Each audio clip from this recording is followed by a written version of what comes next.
नमस्कार, जय हिंद दोस्तों। स्वागत है आपका हमारे चैनल एग्जाम सक्सेस जोन पर। आज हम आपके लिए सीटेट 2023 हिंदी का प्रीवियस ईयर लेकर आए हैं, जो आपके आगे आने वाली परीक्षा जो कि आपकी 6 तारीख की है, 6 सितंबर को सीटेट की परीक्षा है, ठीक है।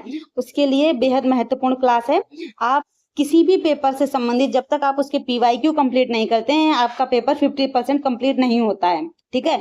तो अपने पेपर में अपने अच्छे नंबर के लिए, अपना अच्छा स्कोर करने के लिए, अपनी अच्छी मजबूत पकड़ बनाने के लिए आपको पीवाईक्यू की प्रैक्टिस करना बेहद आवश्यक होता है। तो उसी से संबंधित 2023 की प्रीवियस ईयर का ये पेपर है, ठीक है। तो चलिए इसको हम सबसे पहले देखते हैं। अब इसमें क्या होता है, इसमें होता है कि 30 प्रश्न आते हैं हिंदी से, ठीक है, जिसमें से 15 प्रश्न हमारे गद्यांश और पद्यांश से होते हैं और 15 प्रश्न हमारे शिक्षा शास्त्र से होते हैं।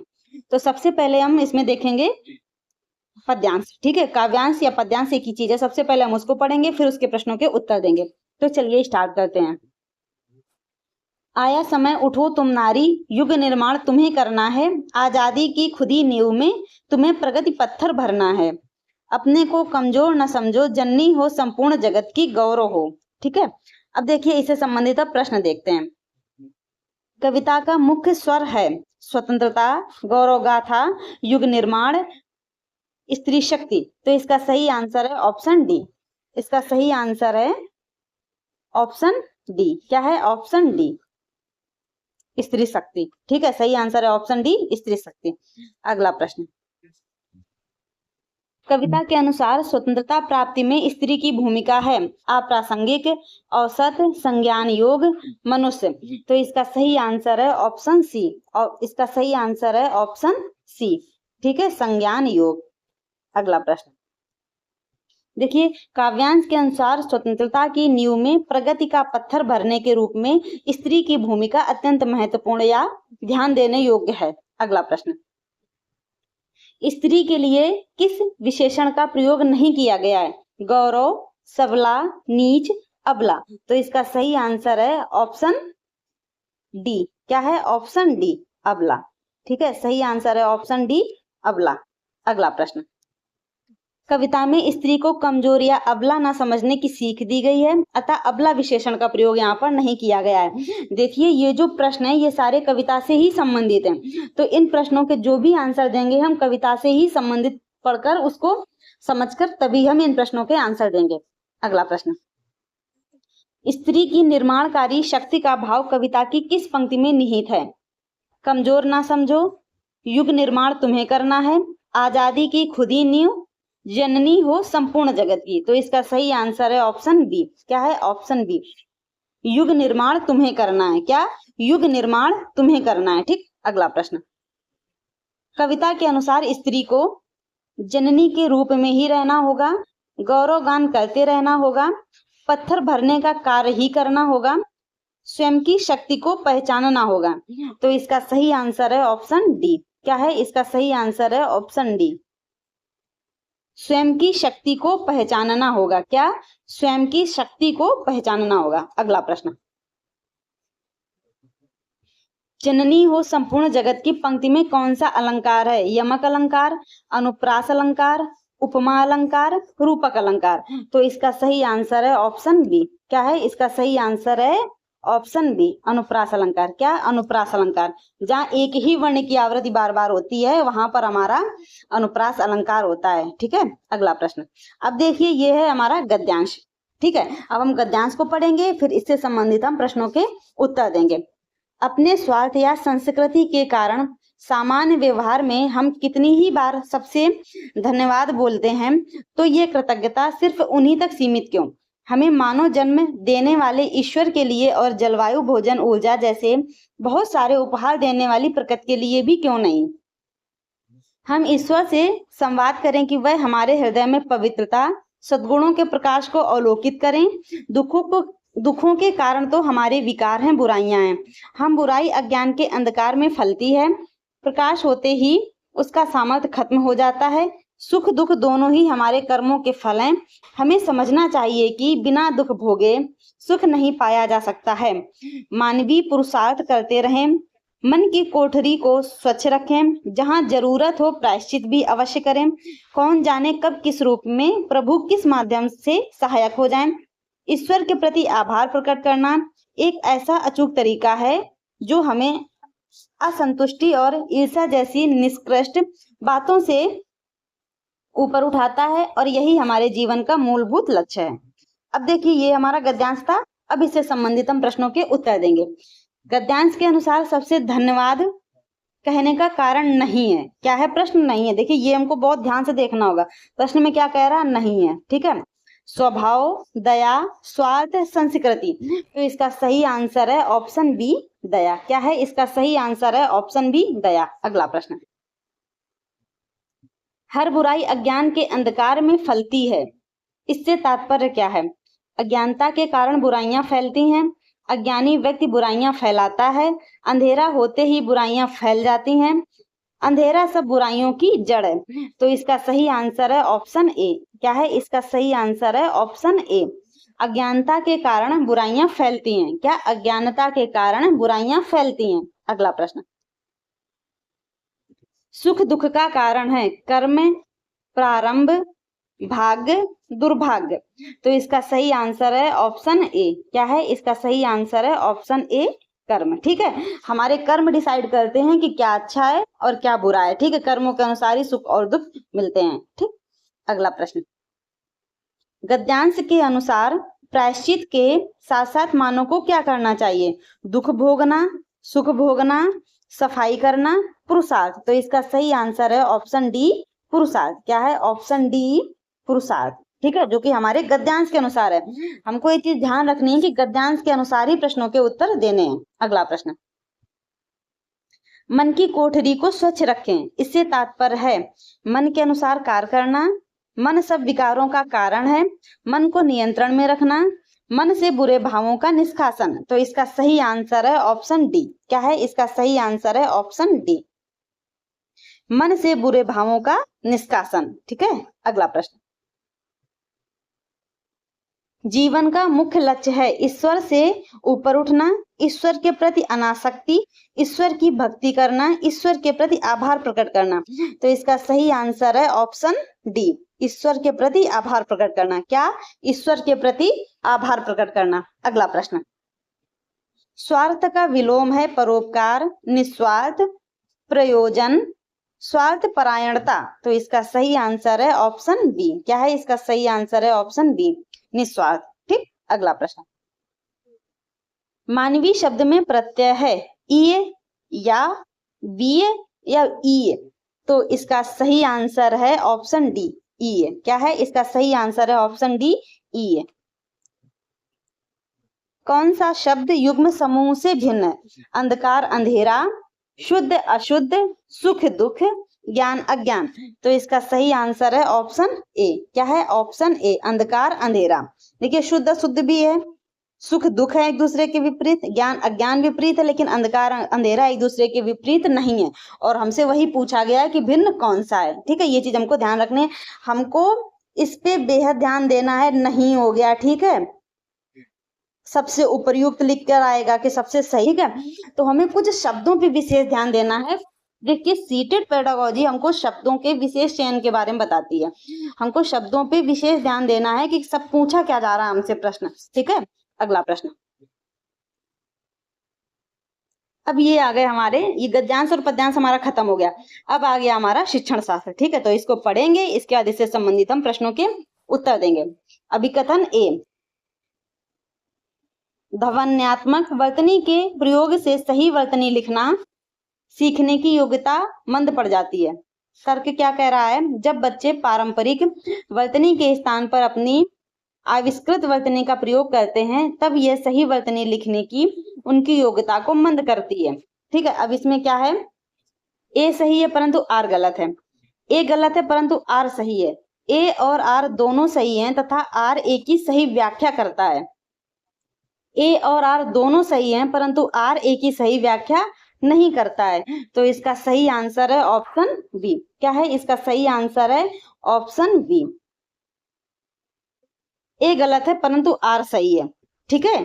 योग्यता मंद पड़ जाती है, ये ऐसा बिल्कुल भी नहीं है। प्रयोग से सही वर्तनी लिखना सीखने से योग्यता मंद पड़ जाती है, तो ये चीज है हमारी गलत। ठीक है। ये चीज को ध्यान रखनी है। अगला प्रश्न,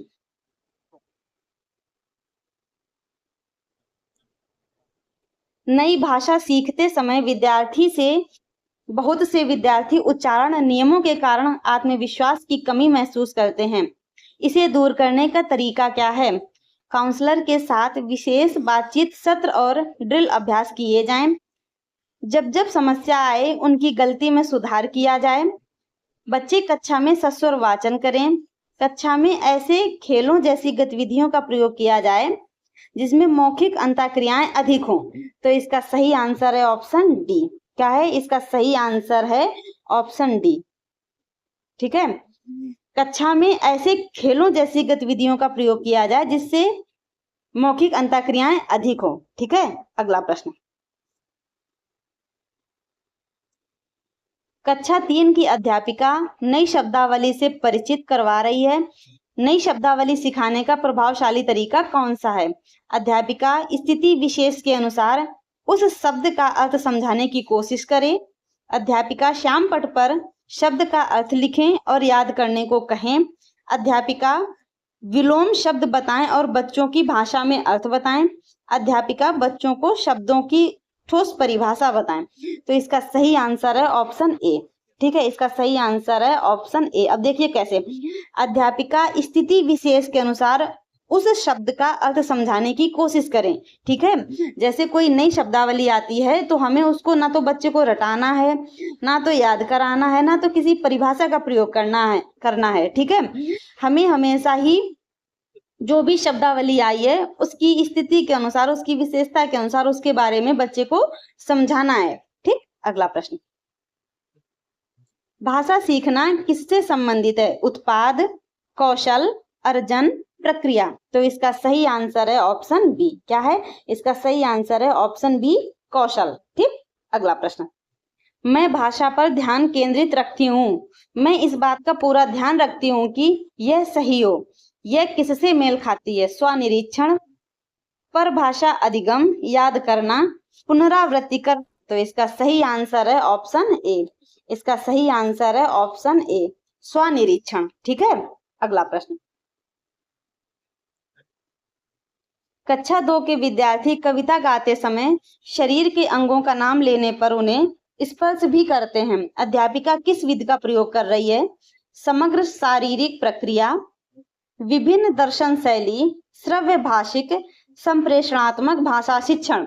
तो इसका सही आंसर है ऑप्शन ए, समग्र शारीरिक प्रक्रिया। ठीक है, देखिए जब हम बच्चों को कोई चीज सिखाते हैं, जैसे हम बच्चों से पूछते हैं कि नाक कहाँ है, कान कहाँ है, हाथ कहाँ है, तो बच्चे हमको छूकर बताते हैं कि ये हमारी नाक है, ये हमारी आंख है, ये हमारा कान है।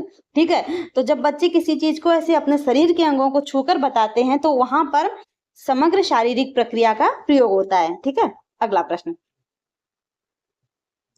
विद्यार्थी पिछली इकाई के शब्द लेकर 5 प्रश्नों के उत्तर समूह में दे रहे हैं और सवालों को दूसरे समूहों से बदलकर उत्तर खोज रहे हैं। ये किसका उदाहरण है?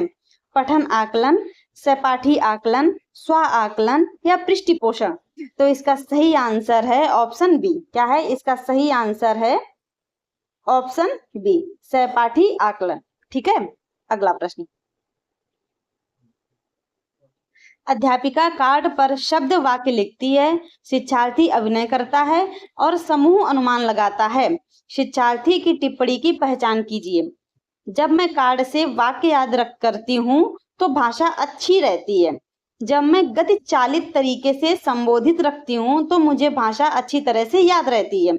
जब मैं देखती हूँ तो मुझे भाषा याद रहती है। जब मैं सुनती हूँ तो मुझे भाषा याद रहती है। तो इसका सही आंसर है ऑप्शन बी। ठीक है, इसका सही आंसर है ऑप्शन बी।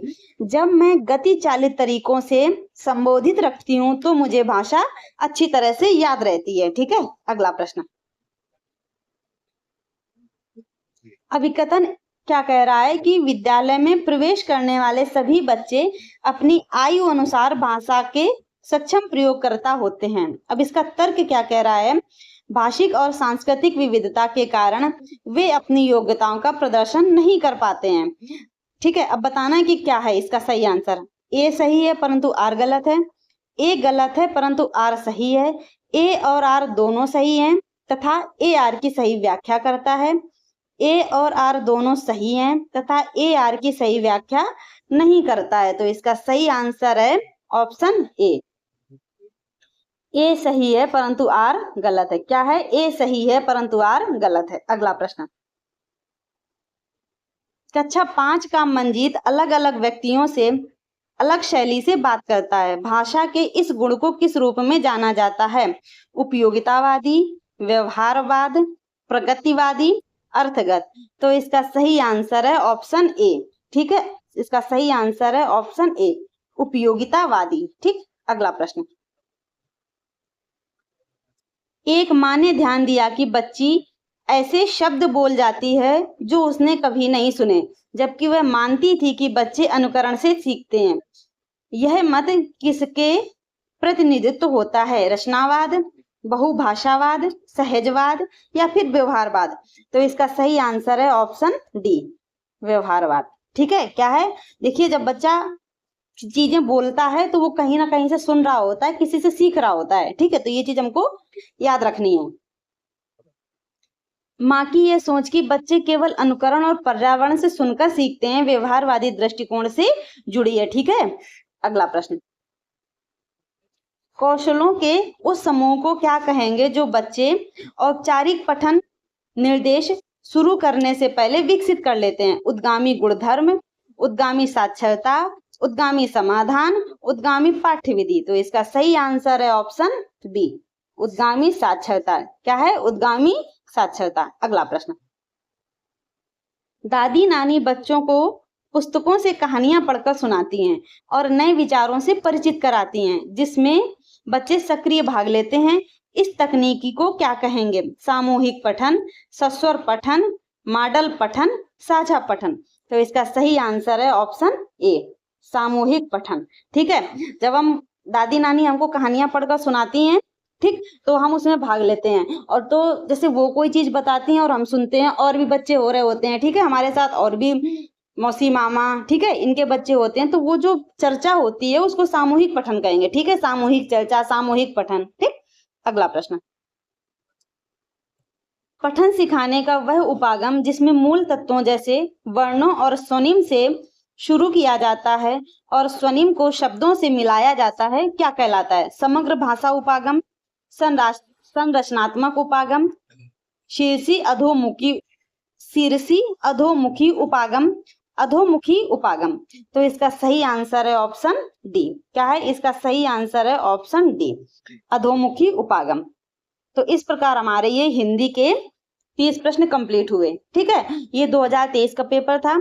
अब हम 2022 का, 2021 का, 2020 का पेपर लेकर आएंगे और इसके बाद हम आपके पेडागोजी की प्रैक्टिस करवाएंगे, हिंदी की प्रैक्टिस करवाएंगे, पैसेज की प्रैक्टिस करवाएंगे। ठीक है, जो आपके आगे आने वाली परीक्षा के लिए बेहद महत्वपूर्ण है। अगर आपको हमारी क्लास अच्छी लगती है तो हमारी क्लास को लाइक कीजिए और हमारे चैनल को सब्सक्राइब करना मत भूलिएगा। मिलते हैं नेक्स्ट वीडियो में, तब तक के लिए धन्यवाद।